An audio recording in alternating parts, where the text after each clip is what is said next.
Imagine yourself as a 15-year-old kid in a center, and you finally start confronting what's injuring you, and the person that's supposed to be there caring for you goes, "Oh, that sucks. Here's some more pills." It's going to further the cycle.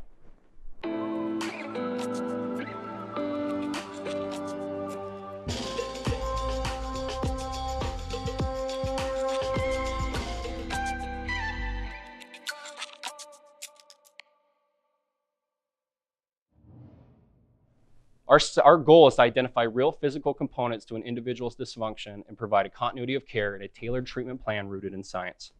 That's our mission statement. Wendell and I live by that. We are not doing a cookie cutter treatment plan. The treatment plan is tailored to each individual. As they come through and they work with Dr. Fong, we get the imaging. We know if they've had a TBI. We know if there's an injury. And we're not just going to treat one child like another child because they're a number to us.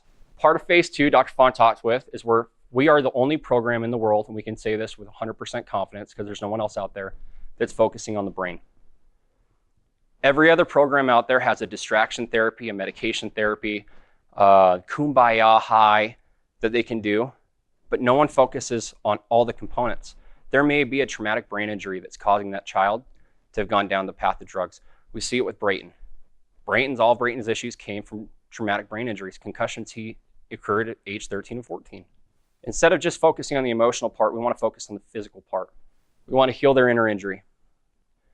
Every program right now, and if they see this and they get upset, I challenge them to come and debate me. They are focused on the numbers coming in and knowing the numbers are coming back. They're putting a Band-Aid on a bleeding wound and they're going, "We'll see you in 6 months." It's just become for profit. If they'd like to say that's not what their program is, I challenge them on it with the highest success rate in the nation being 18%. Because as a business owner, if my success rate was 18%, I'd change my business plan pretty quick. As a surgeon, I don't think you'd have your license anymore. Hey, yeah, we're gonna do knee surgery, but only 18% of the people are success. The mass majority of centers medicate instead of treating their core illness. Here's one of the biggest ones for us. At ReBoot, before they come to us, we have a step-down protocol. We don't want medication involved. We want a medication-free center because we believe we can help these kids and get them further in life without it. Brayton, Wendell's oldest son, dealt with this where he would start feeling something and would tell his psychologist, and instead of diving into that core illness like Bob had with the bird, instead of healing his core injury, they raised his medication. Imagine yourself as a 15-year-old kid in a center, and you finally start confronting what's injuring you, and the person that's supposed to be there caring for you goes, "Oh, that sucks. Here's some more pills." It's going to further the cycle. Therapy centers promote sedentary lifestyle. This is one of the biggest ones for ReBoot. Teenage body was not built to sit for 6 hours. The whole night I've been watching you, you're antsy. You're moving, you've been whispering to your dad. You're not supposed to be sitting here, man. You're supposed to be out hunting and gathering. That's the teenage body. You're supposed to be active in your body. Instead, we have our kids sitting for 6 to 7 hours, not moving. I call it the missing limb syndrome. Being a veteran, having a lot of friends that are amputees, they'll still have phantom pains in a limb that's not there. These kids are sitting, their body is not moving, yet their mind, the fear, their mind starts going and producing these hormones as if they should be doing something. You watch a video game, you get adrenaline, your body's not moving, where does that go? You're opening up new dopamine connectors. And the more you have, the harder it is to get happy. At ReBoot, we're getting into the body. So we had to come up with a solution. And when we started looking at what's out there today, like Dr. Fong said, it's disgusting. It's a money-generated issue. People may start with golden intentions, and nothing works. The best success rate in the nation right now is 18%. I'm not okay with that. I hope you guys aren't either. Let's go into the problems. Right now on the market, they are disconnected and outsourced programs. There may be wilderness programs, there may be inpatient programs, and there also may be experienced programs like we have, but they're all disconnected. Meaning you send your son or you send your daughter to a program and they're there for 6, 7 months and they go to another program and the therapist won't talk. That kid starts over from square one, building new relationships, learning trust, going through their issues, and it's a vicious cycle and there's no communication between these programs. They don't share data and they refuse to share data, and on data, they don't even capture their success rates. They're that bad. We'll talk to competitors, which we're trying to learn from their mistakes. And we go, "What's your success rate?" And most of them go, "Yeah, we don't know." Because as soon as they leave, we don't track it anymore. We're not responsible. That's how bad the failure rate is. They have underqualified and underpaid staff. It would amaze you to know that some of the best wilderness programs out there right now, the walkers, the people with your children, their average burnout rate is 6 months. They're paid $8 to $9 an hour. They're not invested in your child. They may be when they first start, but if you're paying $100 grand to send your kid to a camp to get fixed and they're mentors on their 6th month, they're burning out, you're not getting the best results. You're not getting someone that looks at your teen that will look at you and go, hey man, I care for you and I love you. It might be your 3rd camp. You're not gonna believe them anymore. I know I wouldn't at 15. According to addictioncenters.com, 30% of patients, these are teenagers, still receive illegal drugs in the centers. They're getting them from the staff that is supplementing their measly income at $8 or $9. They've been there for 6 months, they're burning out. So now they're selling drugs to the kids they're supposed to help. They have limited individual therapy. It shocked us, and I'm sure it shocked all you know. If you send your child to an inpatient center, their one-on-one therapy with the psychologist is probably once every other week. Here at ReBoot, we believe that interaction one-on-one at phase 2 is so fundamental, we're doing it every other day. And every other day in between, we're doing it with the families involved. Cognitive therapy treating adults versus children. Here's the biggest issue. Dr. Fong talked about it. A teenager's brain, your brain, it's not an adult brain. But every center today, right now, treats every teenager as if they're an adult. If it's not a distraction therapy center, they're treating them as if they're an adult. A teenager, when I was 15, you can't comprehend the choices you're making. You can't see what's going to happen when you're 20, when you're 30, when you're 40. Your brain doesn't work that way. As a teenager, you're thinking with the amygdala part of your brain, the lizard brain. You're thinking pleasure only. If something feels good, that's what I'm going to do. Now, there's a lot of therapies out there right now that's called distraction therapy. You pay $150,000, $200,000, you send your child to summer camp and they canoe and rock climb and go skydiving and do all this awesome stuff that makes them not think about drugs. And you spend a ton of money. Then they come home and they don't have canoeing, they don't have rock climbing, they don't have skydiving, they don't have woods to go hiking. Now all they have is their drugs. You didn't heal anything, you didn't address the issue, and they're back to doing what they're doing. At ReBoot, during phase 1, we have what's called the survival week. The whole time they're with us, they're learning survival skills.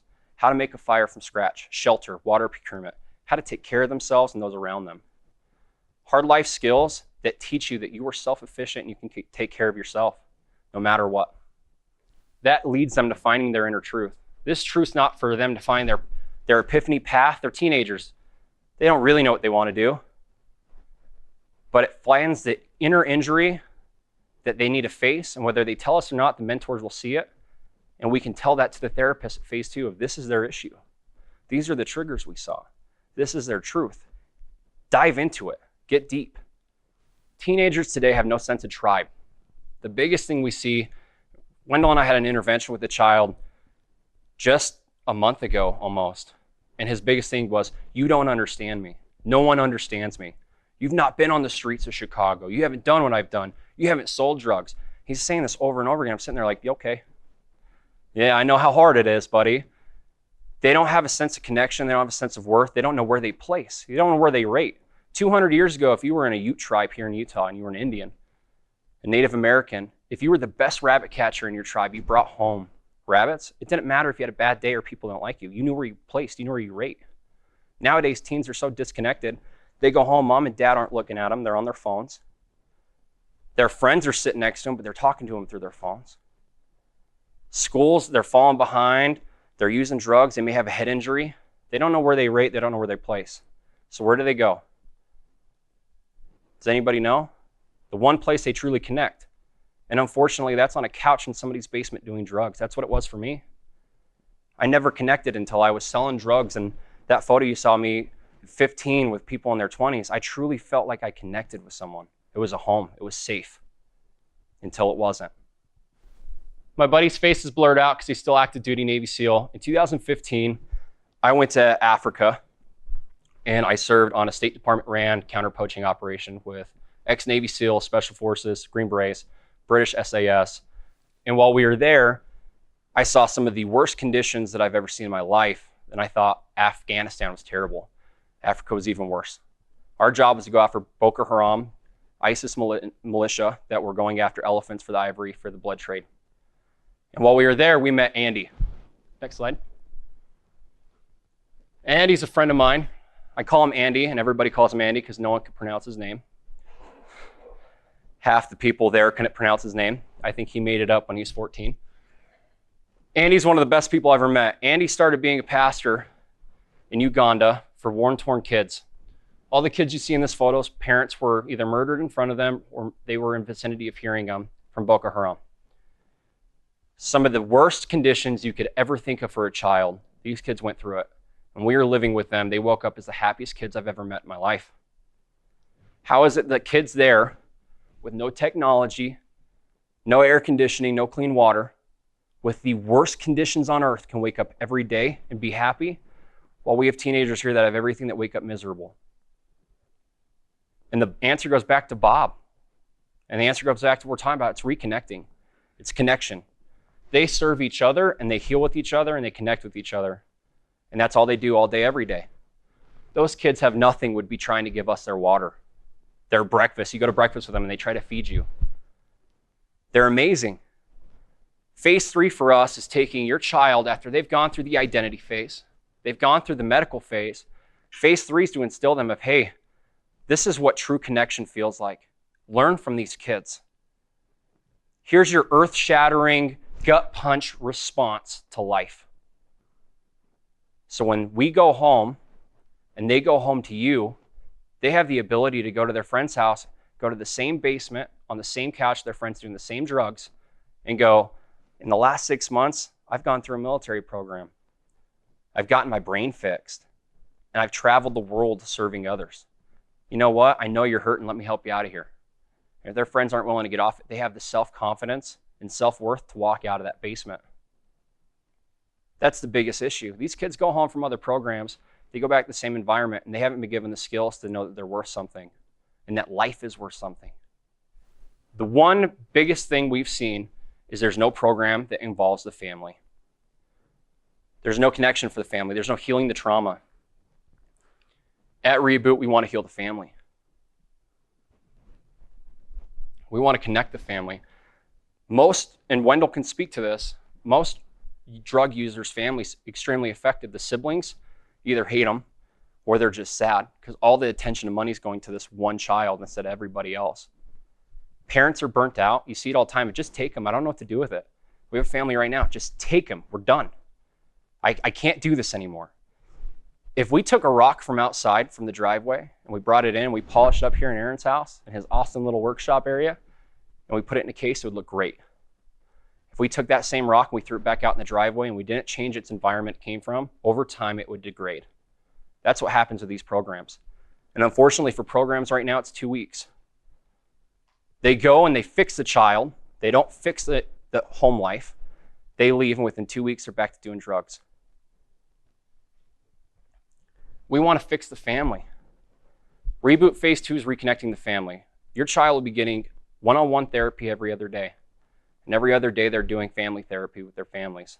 They're reconnecting with brother, sister. Mom and dad are seeing their child's changing. Mom and dad are being given skills to change the home environment. They're being encouraged to change for their child and to forgive their child. That child needs to learn to forgive themselves. We often get asked a lot, where was ReBoot when I needed you? Here in this audience right now is a heartbroken mom whose son died June 23rd of this year. Her son is one of 52 kids that die a day from the drug epidemic in America. This storm is only getting stronger, and our children are heading straight into that storm. We're building ReBoot, a drug rehab center that will work, that will save lives and save families. We have the team, we have the science, and now we need you.